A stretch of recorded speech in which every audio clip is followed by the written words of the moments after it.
आगे बढ़ते हैं बेटा। हम लोग ऑलरेडी पढ़ चुके हैं मिरर क्या है, मिरर के टाइप्स क्या हैं। अब हम लोग पढ़ेंगे बेसिक टर्मिनोलॉजीज। नाम से बेसिक है बट एक्चुअल में these are very very important. अगर आपको इन टर्म्स के बारे में नहीं पता है तो आप काफ़ी सारी चीज़ें आगे मिस करेंगे, तो थोड़ा सा आपको टर्म्स के बारे में थोड़ा बहुत पता होना चाहिए। अब हम लोग समझते हैं, ये एक स्फेयर आपको दिखाई दे रहा है क्योंकि हम लोग स्फेरिकल मिरर के थ्रू बात कर रहे हैं। प्लेन मिरर काफ़ी कंपैरेटिवली ईजी होता है, उसको हम लोग जस्ट अभी थोड़ी देर बाद डिस्कस करते हैं। तो यहाँ पर एक स्फेरिकल मिरर है बेटा। हम लोग बेसिक बेसिक टर्म्स यहाँ पर पढ़ते जाएंगे कि किस पार्ट को क्या कहा जाता है। डेफिनेशन में आपको डिक्टेट कर दूंगा, आप धीरे धीरे उसको लिख लेना। तो सबसे पहले हम लोग बेटा यहाँ पर देखते हैं, ये जो यहाँ पर ऑब्वियस सी बात है, ये एक पूरा का पूरा स्फेयर है और एक स्फेयर का ऑब्वियस पार्ट है कि एक सेंटर होता है जिसे हम लोग क्या नाम दे रहे हैं, सी। तो सबसे पहले हम लोग सेंटर को डिफाइन कर रहे हैं। तो सेंटर क्या है बेटा, ऑब्वियस सी बात है, इस स्फेयर के सेंटर को अपन क्या कह रहे हैं, नॉर्मल सेंटर। अब यहाँ पर देखो बेटा, ये जो कर्व आ रहा है, ये जो आपका पार्ट है, क्या ये इस पूरे एक स्फेयर का पार्ट है? ऑब्वियसली आप इजीली देख सकते हो कि ये पूरे के पूरे स्फेयर का पार्ट है। और अगर ये पूरे स्फेयर का पार्ट है तो जो सेंटर इस स्फेयर का होगा वही सेंटर इस कर्वेचर का भी होगा।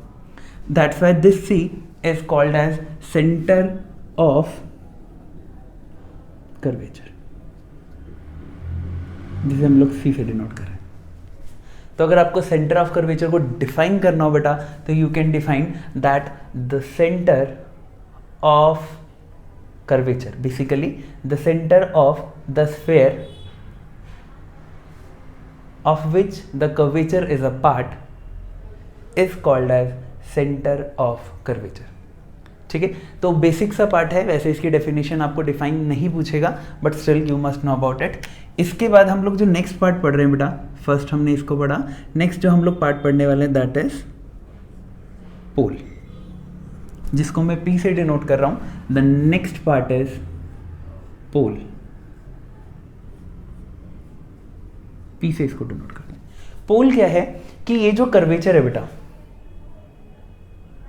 इस कर्वेचर के मिडिल पॉइंट को, ये पूरा का पूरा कर्वेचर यहाँ से स्टार्ट है यहाँ तक, अगर मैं इसको नाम देना स्टार्ट करूँ बेटा, तो यहाँ पर मैं इसको A और इसको B नाम दे देता हूँ। तो A से B तक का जो कर्व है, उस कर्व के मिडल पार्ट को या फिर मिड पॉइंट को हम लोग किस नाम से जानते हैं, पोल के नाम से जानते हैं। तो आप इसको सिंपल डिफाइन करोगे दैट द मिडल पॉइंट और the mid point of curvature A to B is called as pole, और the middle point of curve AB is called as pole। इसके बाद नेक्स्ट देखते हैं बेटा, यहाँ पर पोल को सेंटर ऑफ कर्वेचर से जब मैं मिलाता हूँ इस तरीके से,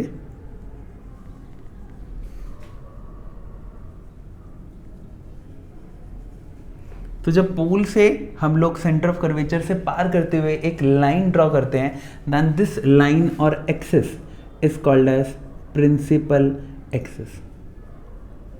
this is the third part,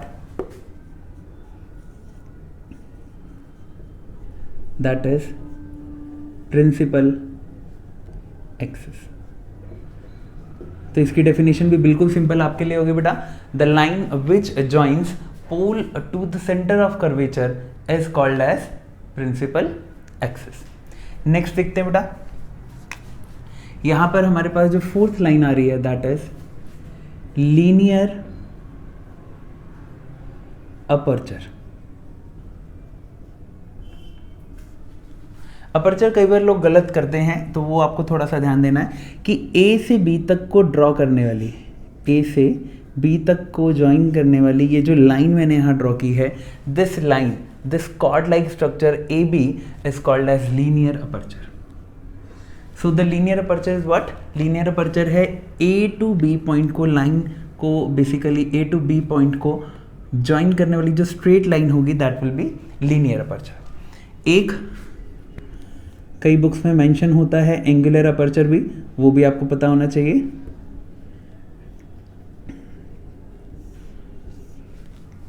so what is angular aperture, थोड़ा ध्यान देंगे इधर। APB, APB जो कर्व आ रहा है बेटा, ये कर्व इस सेंटर C पर जो एंगल डिफाइन कर रहा है, the angle defined by A P B on centre of curvature और the angle subtended by arc A P B on centre of curvature is called as आपका angular aperture. तो angular aperture आपको पता होना चाहिए। नेक्स्ट देखते हैं बेटा, नेक्स्ट आपके पास आएगा बेटा focus. Very very important part. Focus यहाँ पर हो सकता है आपको उतना ज़्यादा अच्छे से समझ नहीं आए, क्योंकि यहाँ पर आप हमें रे डायग्राम्स की ज़्यादा ज़रूरत पड़ेगी उसके लिए, उसको हम लोग डिटेल्ड आगे बढ़ेंगे। अभी मैं जस्ट आपको एक नॉर्मल आइडिया दे देता हूँ कि अगर कभी सामने से कोई रे आती है यहाँ पर पैरेलली ऐसे इस तरीके से, ये कोई रे आई, ये रे आने के बाद इस तरह मुड़ जाती है बेटा,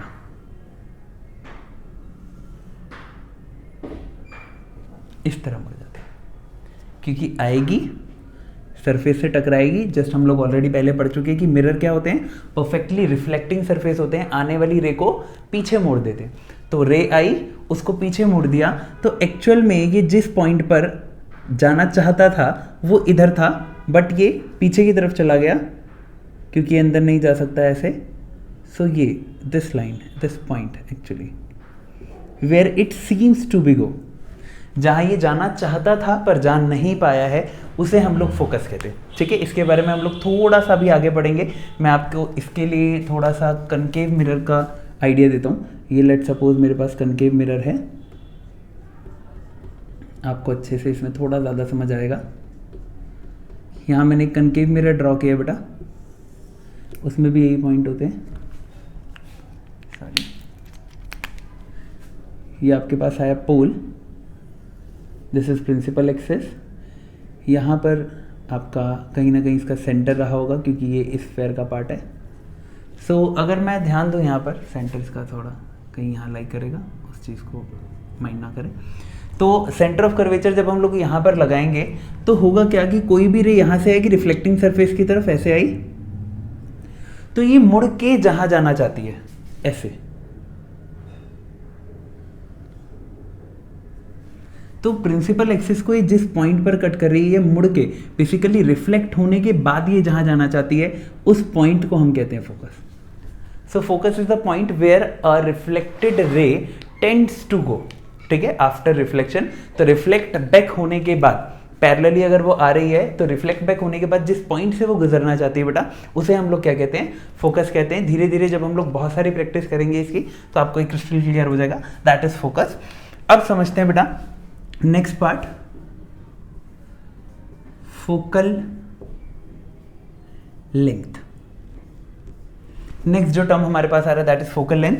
तो हम लोग करेंगे क्या, ये पोल है बेटा, ये आपका फोकस है, तो पोल से फोकस तक के बीच का ये जो डिस्टेंस होता है इसे हम लोग कहते हैं फोकल लेंथ। तो आप इसको डिफाइन करेंगे, the distance between pole and focus is defined as focal length. Next देखते हैं, नेक्स्ट हमारे पास है बेटा रेडियस ऑफ कर्वेचर। सिंपल, आपको पता है किसी भी सर्कल के अंदर उसके आउटर मोस्ट पार्ट और पेरीफेरी से लेकर सेंटर तक का जो डिस्टेंस होता है दैट इज कॉल्ड एज आपका रेडियस।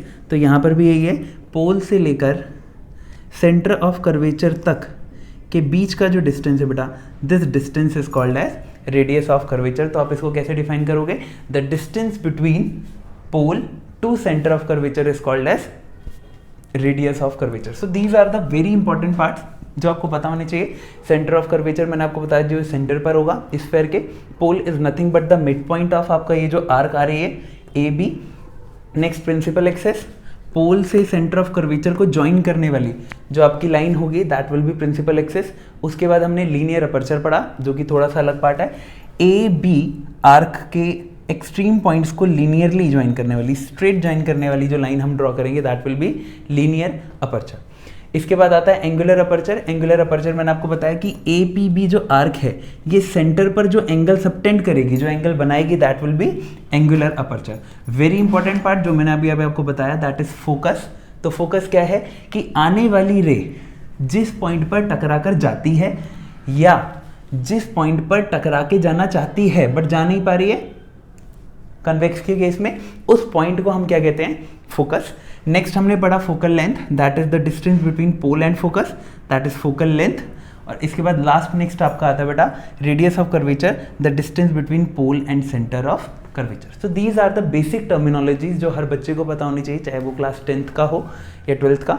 ये बेसिक पार्ट्स हैं जो आपको पता होने चाहिए। अब इसके जस्ट बाद हम लोग जो पार्ट पढ़ रहे हैं बेटा वो न्यूमेरिकली बहुत इंपॉर्टेंट है, और क्योंकि ऑप्टिक्स से आपको काफ़ी सारे न्यूमेरिकल्स आप एक्सपेक्ट कर सकते हो, तो वहाँ पर हम लोग पढ़ेंगे दैट इज साइन कन्वेंशन। ठीक है, तो ये थोड़ा इंपॉर्टेंट पार्ट है, साइन कन्वेंशन पे थोड़ा सा ध्यान देंगे।